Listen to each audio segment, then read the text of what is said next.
Fidèles téléspectateurs et auditeurs de Sven Media et la radio Sven, nous sommes aujourd'hui encore dans cette émission J'aime mon pays. J'aime mon pays, c'est une émission ponctuelle que nous présentons et aujourd'hui nous avons une invitée de marque. Et là, je vais parler de Claude Moiselou. Claude, si vous devriez vous présenter à votre population, bien sûr, comment pouvez-vous vous identifier? Alors, bonjour et d'abord, merci de m'avoir invité, de m'accueillir aujourd'hui au sein de cette émission. Je suis donc Claude Moiselou, un fils du pays. Je suis originaire du Bandundu et j'ai certainement passé un certain temps de ma vie à l'extérieur en Europe. Et aujourd'hui, je souhaite retourner définitivement dans notre pays pour pouvoir moi aussi participer, contribuer en tout cas de toute façon au développement du pays. Voilà la présentation que je peux faire de moi. Mais Claude, si vous dites vous voulez retourner au pays, c'est que vous vivez quelque part. Oui, je vis en France aujourd'hui. Et ça fait combien de temps? Mon Dieu, c'est depuis les années 80 que je suis en Europe. J'y ai fondé ma famille, j'ai mes enfants, mon épouse, et je pense qu'aujourd'hui, avec ces temps passés à l'extérieur, je crois qu'il est temps pour moi de revenir au pays et de participer aussi à la construction, à la reconstruction du pays, sachant que le président de la République a fait un appel à la diaspora pour rentrer au pays, pouvoir investir au pays. Voilà, donc faisant écho à l'appel du chef de l'État, je suis moi aussi là aujourd'hui sur le territoire national afin de pouvoir apporter ma pierre à l'édifice. Et Pierre, si vous dites que c'est depuis les années 80, là, on va vers les 30 années que vous avez vécu à l'extérieur du pays, et qu'aujourd'hui vous vous retrouviez à Bukavu, mais c'est formidable. Oui. Mais Claude, votre expérience professionnelle? Alors, comme je viens de le dire, je passais une grande partie de ma vie à l'extérieur, mes études universitaires en France. Donc après ma qualification, mes diplômes, donc j'ai travaillé depuis maintenant une trentaine d'années en France, avec des postes de responsabilité dans une grande entreprise nationale française, l'entreprise de chemin de fer français, qui a un effectif de 140 000 personnes. Donc j'ai tenu un certain nombre de postes de direction. J'étais directeur de la politique nationale en matière de promotion de la diversité et de l'égalité des chances. J'ai été directeur aux affaires territoriales, directeur chef de projet national pour le train du climat, directeur de projet campus sécurité intermétier. Voilà. Donc j'ai une expérience probante en tout cas en la matière. Claude, des expériences pareilles, vous les avez, mais au bénéfice de votre pays. Je pense que vous y pensez, et bien sûr que la RDC doit dire oui à une personne de votre calibre qui pense à rentrer au pays pour donner bien sûr de ses expériences et de ses capacités. Mais quels sont les défis sur lesquels vous vous placez tout d'un coup, donc des boucs à blanc aujourd'hui? Oui, au fait, mon retour au pays est un retour qui se veut assez large et diversifié. Ça veut dire quoi? Ça veut dire simplement que je voudrais aujourd'hui m'engager dans le secteur agroalimentaire, car nous sommes un pays très riche, et pas forcément de sous-sol, je ne parle pas de sous-sol, mais riche sur tout le plan, y compris alimentaire. Mais par contre, voir notre population avoir des difficultés à s'alimenter est un vrai enjeu, est un vrai défi et est un vrai souci. Donc j'ai créé une entreprise en agroalimentaire qui maîtrise au fait finalement, qui a l'ambition de maîtriser tous les process de fabrication, c'est-à-dire on va produire,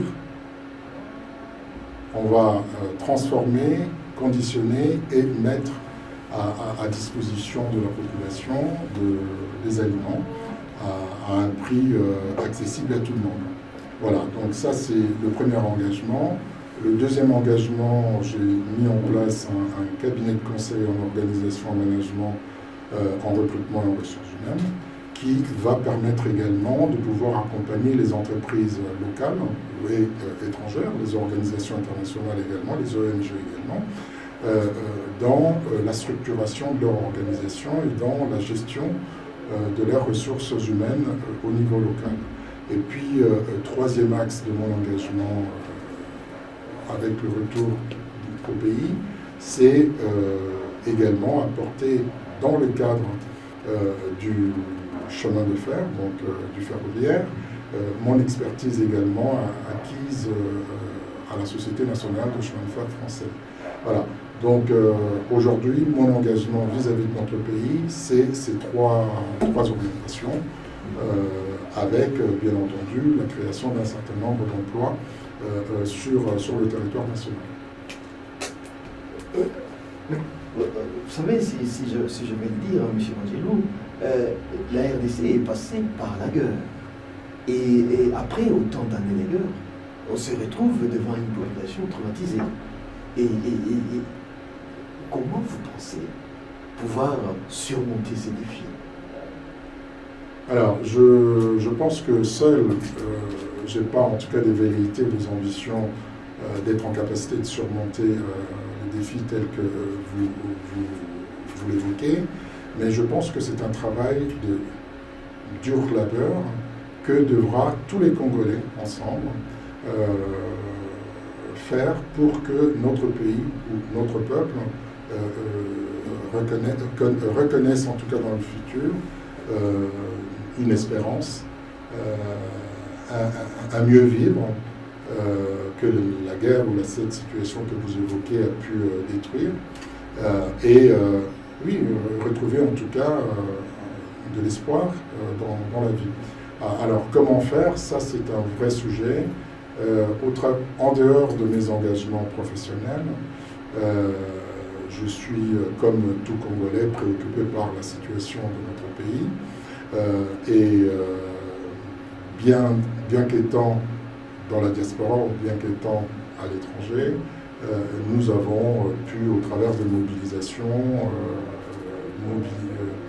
mobiliser un certain nombre de nos amis de l'étranger, autres que Congolais, sur cette cause, sur cette tragédie que vit notre population, pour construire en tout cas des actions afin de permettre au peuple congolais, victime de ces atrocités, de pouvoir avoir aussi des perspectives, de nouvelles perspectives, de recroire, de se refaire confiance en soi pour pouvoir se projeter dans le futur. Voilà. Mais ça, c'est formidable, c'est formidable. Et est-ce que je peux savoir les raisons de votre présence à Bukavu? Oui, c'est au fait en continuité de ce que je viens de dire, c'est-à-dire que concrètement, cet engagement m'a emmené à créer une association qui s'appelle Étoile flamboyante du Congo, qui se trouve en France. Formidable. Voilà, avec un certain nombre d'amis. Et cette association a pour vocation de pouvoir accompagner des femmes d'origine congolaise en Occident qui sont dans des difficultés, qui connaissent de violences soit dans leur famille ou dans leur vie d'une manière générale, mais également nous avons un axe qui nous pousse également à pouvoir aider aussi les femmes congolaises ici en RDC qui sont victimes de toute forme de violation. Et dans ces cadres-là, nous avons mobilisé un certain nombre de partenaires locaux en France. Et cette mobilisation nous a permis de nous rapprocher du combat du docteur Mukwege, et nous avons signé des conventions de partenariat entre l'hôpital de Panzi qui fait un gros travail de reconstruction de ces personnes victimes des viols et de tout type de violence en tout cas. Et l'hôpital, le Centre Paul de Melun, qui est un hôpital qui regroupe 5 plus grands CHU de la Seine-et-Marne. Et la ville de Melun est également partenaire de cette convention. Donc dans ce cadre-là, nous avons dans le passé mis en place un certain nombre d'actions concrètes, telles que l'envoi en direction de l'hôpital de Panzy d'un certain nombre d'équipements médicaux, voilà, sur un conteneur de 40 pieds qui est arrivé à bon port, et aujourd'hui dans lequel nous avions des respirateurs, nous avions je crois 7 à 8 respirateurs qui servent aujourd'hui l'hôpital et ont servi également dans le cadre du traitement des cas de Covid. Voilà, donc nous avons également de manière assez concrète dans le cadre de cette convention, de ce partenariat, mis en place un axe de coopération médicale dans lequel nous avons insisté pour qu'il y ait un transfert de compétences entre l'hôpital de Panzy, au travers de sa maîtrise de la prise en charge holistique des malades, des victimes de ces viols que nous déplorons tous, et les experts de l'hôpital de Melun viennent ici en formation pour pouvoir apporter également leur expertise. Donc là, le transfert, c'est vraiment nous, du sud, donc de la RDC, de l'hôpital de Panzy, nous apportons notre expertise, notre compétence à l'hôpital de Melun, okay, et les acteurs, le médecin de l'hôpital de Melun apportent également leur expérience aux acteurs locaux de l'hôpital de Panzy. Voilà, moi je pense que ce type de partenariat gagnant-gagnant, c'est-à-dire que nous apportons, eux ils nous apportent également, est bénéfice pour tout le monde. Au-delà de cet axe de coopération médicale, nous avons également un axe sur l'éducation où nous voulons apporter un soutien aux enfants, notamment aux enfants issus des viols, voilà, pour une scolarisation et leur permettre d'avoir une qualification demain et de pouvoir se réinsérer socialement dans la société. Voilà, et après, il y a plusieurs autres actions concrètes que nous menons en collaboration toujours avec les équipes du docteur Denis Mukwege, notre prix Nobel. J'ai des formidables, ça là, je vois vraiment que vous participez à la lutte du prix Nobel, du docteur Mukwege, et ça c'est pratiquement bénéfique, non seulement pour le Sud Kivu, non seulement pour toute la RDC, mais c'est pour toute la femme en général et pour l'ensemble de la population congolaise. Nous sommes très contents pour ça, mais comment pensez-vous que dans les actions qu'on est en train de faire, Claude, que nous puissions atteindre le fin fond de notre pays? C'est vrai que le gouvernement doit mettre sur pied des structures qui aident à ceux-là qui viennent, à ceux-là qui veulent venir pour faire quelque chose, d'atteindre tous les coins de la République. Mais comment vous pensez, vous, après ces grands défis des transports, des communications dans notre pays, vous pouvez participer aussi à faire quelque chose? Vous comprenez, lorsque vous avez conduit les trains, vous avez été à la direction du chemin de fer, avec surtout la ponctualité légendaire et qu'on connaît, et arriver dans un pays où pratiquement atteindre d'un lieu à un autre, surtout même dans la même province, et 300 km, il faut faire une semaine. Et c'est un grand défi. Comment vous pensez qu'on peut se tenir pour encore redémarrer? Parce que pratiquement c'est un plan Marshall qu'il faut pour le Congo. Oui, mais je pense qu'il faudra en effet un plan Marshall pour le Congo. Le Congo est un pays continent. Nous avons 9 pays frontaliers, donc c'est immense. Les Congos représentent est l'équivalent de 10 pays de l'Europe de l'Ouest. Ça, il faut donc c'est à peu près la moitié du continent européen, notre seul pays, le Congo. Alors, à mon avis, on ne peut pas imaginer, on ne peut pas penser le développement du Congo sans penser à un réseau ferré, à un réseau de chemin de fer qui va accompagner, qui sera en appui à ce mouvement de développement socio-économique du pays. Donc, pour moi, il n'y aura pas de développement socio-économique de la RDC si on ne construit pas en parallèle un réseau de chemin de fer qui permette au fait finalement, ça c'est prioritaire, à la population ou aux populations d'une manière générale de se fréquenter. Là, pratiquement, vous venez sur ce qu'avait dit Stanley et que sans les chemins de fer, quand même, ne vont pas y payer. Exactement, exactement. Voilà. On ne peut pas permettre l'intermédiation, l'échange entre populations si aujourd'hui on n'a pas un véritable réseau ferré en RDC. Ça, c'est la première chose. La deuxième raison, c'est que il nous faut, au fait, finalement, dans ces pays, commencer à produire. Si nous produisons, nous développons un marché intérieur, tout ce que nous produisons doit être acheminé de part et d'autre de la nation, de notre territoire. Et le chemin de fer aujourd'hui est un moyen de transport de masse en matière de marchandises, y compris en matière de voyageurs. Donc, ces deux raisons nous incitent de toute façon, ou incitent les acteurs publics, les acteurs politiques de notre pays, à s'engager, à prendre le pari en tout cas d'un chemin de fer. Mais je vais volontairement dépasser le strict intérêt national. Nous sommes naturellement un pays qui sommes au cœur même de l'Afrique. Donc nous sommes un pays très d'union entre l'Afrique du Sud, l'Afrique australe, de l'Afrique et l'Afrique du Nord, mais également l'Afrique de l'Est et l'Afrique de l'Ouest. Donc ça veut dire quoi? Ça veut dire que stratégiquement, nous avons intérêt dans notre pays à faire de notre pays un hub de transport aussi bien de personnes que de marchandises de l'Afrique centrale pour permettre cette union, cette unification entre le Sud, le Nord, l'Est et l'Ouest. Voilà. Aujourd'hui, il est essentiel en tout cas que l'on repense à doter de notre pays des infrastructures qui vont nous permettre de nous développer. C'est indispensable. On ne saura pas faire autrement pour développer ce pays. Mais je reviens sur le sujet qu'on évoquait tout à l'heure par rapport aux femmes, à la violence faite aux femmes.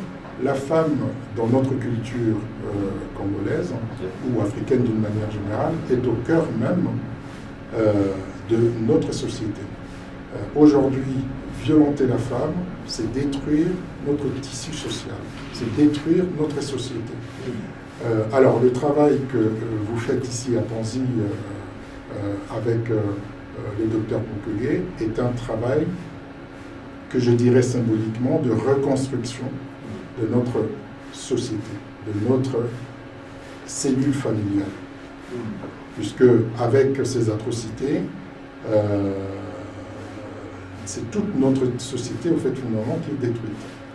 Donc, il nous faudra, au travers des efforts que vous accomplissez ici à l'hôpital de Panzi, au travers de cette prise en charge holistique, le pilier médical, le pilier psychosocial, le pilier juridique et le pilier réinsertion socio-économique, ça permet de redonner confiance, ça permet de recréer au fait finalement du lien et de la confiance pour que la personne, ces femmes, recommencent à reconstruire au fait finalement ces liens familiales dont on a besoin pour pouvoir avancer.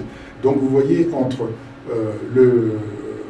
l'engagement, le travail que nous faisons en accompagnant le docteur Mukwege dans son coma et ce que j'ai dit parallèlement par rapport au développement de la RDC, tout ça, à un certain moment donné, ça doit se croiser et ça nous permettra bien entendu de redorer notre blason et de reconstruire notre pays.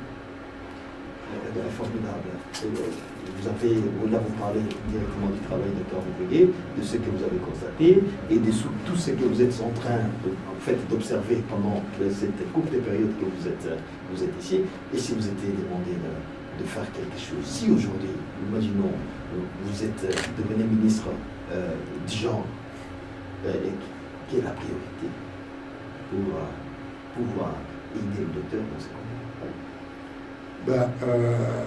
D'abord, je n'ai pas d'ambition de devenir ministre. Je ne pense pas que ça puisse être aujourd'hui. C'est juste un exemple. Oui, je ne pense pas que ça puisse être aujourd'hui un lieu où il faut être pour pouvoir aider le travail du docteur Mukwege, ou alors vraiment travailler sur cette question de genre. J'ai compris que la lutte, c'est une idée système. Oui. Alors, moi, je pense simplement qu'on avancera. En fait, c'est une question. Lors de la présentation, je vous disais tout à l'heure que j'étais directeur de la politique d'égalité des chances et de la promotion de la diversité. C'est la raison de la question. Voilà, au sein de la SNCF. Moi, je pense qu'en faisant un travail sur la valorisation des compétences, on va certainement avancer considérablement sur cette question. Ça veut dire quoi? Ça veut dire simplement que les compétences ou l'expertise est asexuée. Les compétences n'ont pas de sexe, les compétences n'ont pas d'origine.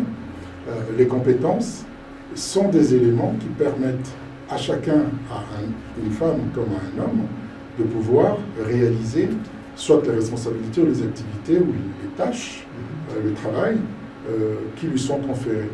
Donc, en reconnaissant, en faisant l'apologie des compétences, on va certainement permettre l'éclosion, en tout cas, ou l'accession, je dirais, des femmes à un certain nombre de postes de responsabilité. Encore une fois, les choses, le travail ou les postes de direction ou les postes de responsabilité ne sont pas l'apanage ou réservés uniquement aux hommes. D'ailleurs, de toute façon, s'ils étaient réellement très efficaces, depuis les indépendances jusqu'à aujourd'hui, on aurait vu la transformation de nos pays, mais malheureusement, nous sommes toujours sur nous sommes toujours au même stade, et je pense qu'il y a un problème de leadership. Et le leadership féminin est un des éléments de réponse qui nous permettra bien entendu d'avancer sur cette question. Ça, c'est la première chose que je voudrais dire. La deuxième chose, c'est qu'il nous faut revoir, au fait, finalement, dans notre société, dans notre culture, la place de la femme. Voilà, comment nous considérons aujourd'hui les femmes au sein de notre société. Alors, je pense qu'il y a un débat à réfléchir là-dessus, à lancer là-dessus, pour nous permettre, bien entendu, quand on regarde bien, les femmes ont toujours travaillé dans nos sociétés traditionnelles. Voilà, dans nos sociétés traditionnelles, elles ont toujours travaillé, et elles ont d'ailleurs une grande partie du travail pour l'éducation et l'encadrement de la famille, l'éducation des enfants, ainsi de suite. En général, les hommes vont à la chasse, mais le restant du travail dans notre village sont réalisés par nos mamans, par nos sœurs, par nos enfants, par les femmes, en fait. Donc, si on lance une réflexion vraiment profonde sur l'organisation de nos sociétés traditionnelles et autres, on verra, au fait, finalement, que sans les femmes, nos sociétés ne tiennent pas la route. Et ce n'est pas la raison pour laquelle, dans la Constitution, il est dit que la femme doit occuper 50% des activités, des postes de responsabilité dans notre société. Oui, mais c'est même constitutionnel. Oui, mais alors, moi, je suis très réservé sur cette question de quota. Je ne sais pas ce que ça veut dire, 50% de femmes. Si aujourd'hui, lorsque j'étais en responsabilité de cette question, j'avais volontairement refusé que l'entreprise, la SNCF, s'intègre dans cette logique ou adopte cette logique de quota. Pourquoi? Simplement parce que quand on s'intègre dans cette logique de quota, on oublie de prendre en considération les réelles compétences de personnes, mais on va simplement se préoccuper de savoir est-ce que j'ai atteint mon chiffre ou pas du tout. Or, l'enjeu de la question n'est pas sur le chiffre, mais l'enjeu, c'est vraiment sur les compétences. Donc à partir de ces moments-là, si aujourd'hui j'ai 70% de femmes, bah, je suis très content, il ne faut pas s'en alarmer. Si j'en ai 90 et que j'ai 10% d'hommes, bah, moi ça me va également. D'autant plus que le plus important, c'est que ces 90% des femmes doivent apporter les compétences attendues. Ah oui. Très bien, c'est formidable. Moi je ne suis pas du tout sur cette logique de quota, et je trouve ça, ça n'a pas de sens. Il faut qu'on sorte de ça. Vous savez, moi je ne voudrais pas aujourd'hui qu'on me confie une responsabilité simplement parce que je suis noir, simplement parce que je suis de telle obédience religieuse, ainsi de suite. Je voudrais qu'on me confie des responsabilités parce que je suis en capacité, de pouvoir tenir les responsabilités qui me sont proposées. Donc cette question des femmes, c'est pareil. Je crois que dans notre société, vous allez constater d'ailleurs ici souvent, lorsqu'on est dans une responsabilité et qu'on n'a pas pu remplir les tâches comme il faut, on se lamente toujours pour dire on n'est pas de bonne obédience, là on passe tribu, on passe ethnie.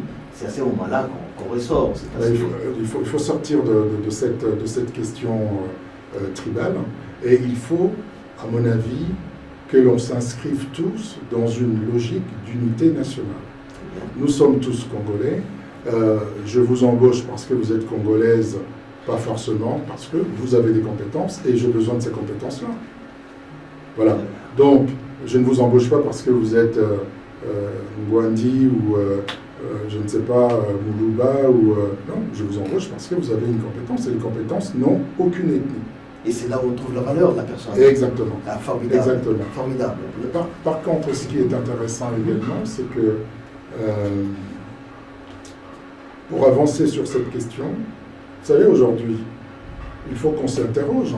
Vous avez évoqué la Constitution en disant que c'est écrit dans la Constitution 50-50. Mais quand on regarde la démographie, je pense qu'aujourd'hui, les femmes représentent plus de 52% de la population congolaise. Mais alors, dans ce cas-là, il faudra faire une révision constitutionnelle pour mettre 52% de femmes et 48% d'hommes. Ça n'a pas de sens. Donc il faut qu'on sorte de ça et qu'on fasse réellement l'apologie de compétences. Vous êtes compétent, vous êtes pris. Vous n'êtes pas compétent, on ne vous prend pas. C'est aussi simple que ça. Oui. Alors ça c'est très important, et je pense qu'avec le gouvernement qui est en train de se mettre en place, ça sera l'occasion, en tout cas pour les acteurs politiques congolais, de pouvoir également se poser la question: comment voulez-vous reconstruire notre pays si on ne regarde pas ce qui s'est passé? Il y a eu des atrocités, il y a eu des exactions, il y a eu de morts, le sang congolais a coulé pour rien. Bon, ces personnes qui sont responsables de ça doivent quand même répondre devant la justice. Et aujourd'hui, moi je lutte, je participe à la mobilisation tant sur le plan national qu'international pour que le tribunal pénal puisse être mis en place pour ces morts. Vous vous rendez compte? Ça veut dire quoi? Ça veut dire que le sang qui a coulé comme ça, gratuitement. Mais à un certain moment donné, nos morts vont nous demander justice. Et il faut qu'on entende au fait finalement leurs cris. Et on ne peut pas aujourd'hui ne pas tenir compte du rapport Mapping, qui n'a pas été fait par les Congolais, je le signale, qui a été fait par les Nations Unies, et je pense qu'ils n'ont pas de parti pris, et le travail réalisé a été fait objectivement. Donc à partir de ce moment-là, nous, Congolais, nous devons en fait finalement d'écouter les cris de nos morts qui demandent à chaque instant, tous les jours, toutes les nuits, tous les jours, justice. Et alors, comment voulez-vous construire le Congo de demain si cette question n'a pas été traitée, n'a pas été solutionnée? Et je pense qu'aujourd'hui, un des instruments qui va nous permettre en fait finalement de faire le deuil de toutes nos personnes, toutes nos mamans, tous nos enfants, nos filles, nos sœurs, nos papas, tous nos frères, c'est la mise en place d'un tribunal pénal sur ces questions-là. Claude, on dit surtout de ce qu'on a vu, on a sacrifié la paix sur l'autel de la justice. On a sacrifié la justice. Non, mais de quelle paix s'agit-il? Vous parlez de quelle paix? Il n'y a pas de paix sans justice. Excusez-moi de vous dire aussi sèchement les choses.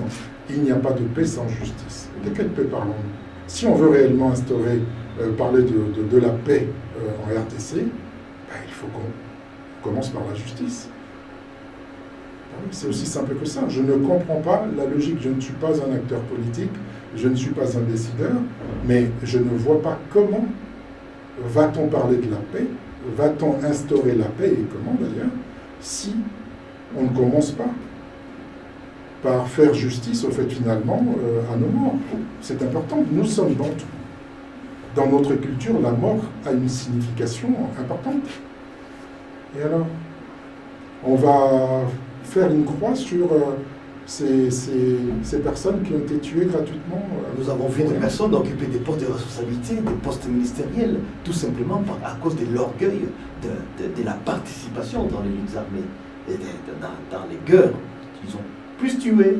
Et alors, pour faire la paix, il faut venir et être responsable, comme ça vous vous taisez un peu. Et c'est la prolifération des groupes armés partout dans le pays. C'est un grand défi pour le développement. On en voit les résultats aujourd'hui. Comment pouvons-nous parler du développement avec, bien entendu, la prolifération, je dirais, de ces groupes rebelles? C'est pas possible. C'est pas possible. Donc, si on veut réellement parler d'une vraie paix, il faut, au fait, finalement, respecter ou mettre en place tous les process qui vont nous permettre d'atteindre cette paix, de la construire et de la consolider. Pour que, demain, on ne vive pas la même chose qu'on a vécu durant toutes ces années. Et ça continue encore aujourd'hui.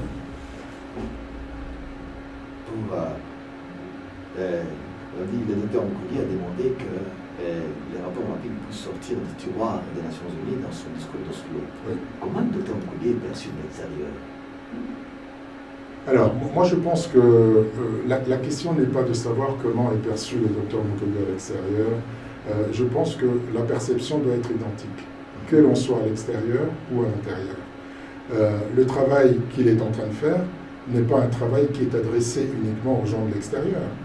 Et ce travail-là, c'est, au fait, venir en aide à nos mamans, à nos sœurs, à nos filles, à nos enfants, qui sont aujourd'hui violentés, qui sont violés. Et ça se passe localement. Donc aujourd'hui, le travail du docteur Moukoudi n'est pas le seul, avec tous ses collaborateurs de l'hôpital de Panzi, font un travail considérable et il est perçu positivement à l'extérieur. Donc maintenant, la question de savoir qu'est-ce qui fait que, en interne, au sein de notre pays, cette perception diffère de celle de l'extérieur. Je pense tout simplement que c'est une question d'information, de communication, de prise de conscience. Et je ne pense pas que... on a parlé tout à l'heure des infrastructures, de l'absence des infrastructures. Je ne pense pas qu'au Congo central, ils aient réellement connaissance ou de l'information de ce qui se passe ici. Donc du coup, c'est normal qu'il y ait cette disparité entre la diaspora, l'extérieur qui avons toutes les informations et l'intérieur qui ne dispose pas de toutes les informations. Mais en tout cas, quels que soient les lieux d'existence extérieurs ou intérieurs, le travail qui est accompli, c'est un travail fantastique, favorable, et c'est un travail d'abnégation. Hier, j'ai entendu un certain nombre de témoignages des victimes, mais ce sont des témoignages qui ne laissent pas indifférents. Comment peut-on, en fait, finalement, être encore humain en ayant vécu ce que ces personnes ont pu vivre? C'est pas possible. Donc, c'est naturellement normal qu'à l'extérieur, le docteur puisse se jouir, le docteur Moukoudi puisse jouir d'une image positive, car Encore une fois, de son action, je reviens sur ce que je disais à l'instant, de son action, il est en train de reconstruire les tissus familial, social de la société tout entière, de la RDC. Quand on répare, si je peux utiliser ces termes, quand on répare les femmes, comme le film de Thierry et Colette Bratman l'a qualifié, quand on répare la femme, on répare toute la société. Donc l'action de Denis Mukwege et de ses collaborateurs, c'est une action positive en direction de toute la société congolaise. Puisque ce qui se passe ici à l'Est, ça se passe également au Congo central, ça se passe également au Kasaï, et donc il faut que la prise de conscience soit collective. Il faut que nous, Congolais, nous prenions conscience au fait finalement du danger qui nous guette par rapport à cette destruction de notre société, par la femme en fait, par nos mamans, par nos grands-mamans, par nos filles, nos enfants. Donc, voilà, il faut que la prise de conscience soit totale et que nous, ici, localement, puissions également avoir une vision positive de l'action de l'hôpital de Panzi. Vous êtes formidable. Je veux dire, et à tous nos téléspectateurs et à vous tous qui nous suivez chez vous, nous disons que nous sommes avec Claude Mondielou. Claude Mondielou, c'est un homme formidable et nous ne pouvons que lui souhaiter la bienvenue. Est-ce qu'il y a quelque chose que vous vouliez parler, dire aux auditeurs avant que nous puissions clôturer l'émission? Non, simplement, mais avec beaucoup de simplicité. J'ai été très bien accueilli et j'ai particulièrement apprécié l'accueil chaleureux des Bukavusiens, comment on dit, des garçons becs. Des garçons becs. Bon, on va dire ça comme ça. Ça m'a vraiment touché droit au cœur et je leur en remercie en tout cas. Mais ce que je voulais dire, c'est que il nous faut au fait finalement prendre conscience de ce qui se passe et que nous puissions être acteurs de notre propre futur. Voilà. Tout ne tombera pas du ciel. Si on veut construire un Congo fort, si on veut construire un Congo plus beau qu'avant, il nous faut nous réveiller, il nous faut retrousser les manches et il nous faut travailler. Il faut absolument qu'on ait confiance en nous, en nos capacités, et pour pouvoir construire ces Congos que nous rêvons tous, ces Congos forts et beaux de demain. Voilà. À vous tous. Et à Claude, nous disons merci. Merci. Nous disons merci à vous tous, à vous qui nous suivez, à vous qui nous avez suivis. Nous vous disons, nous aimons notre pays, nous aimons le Congo. Et à vous tous, merci.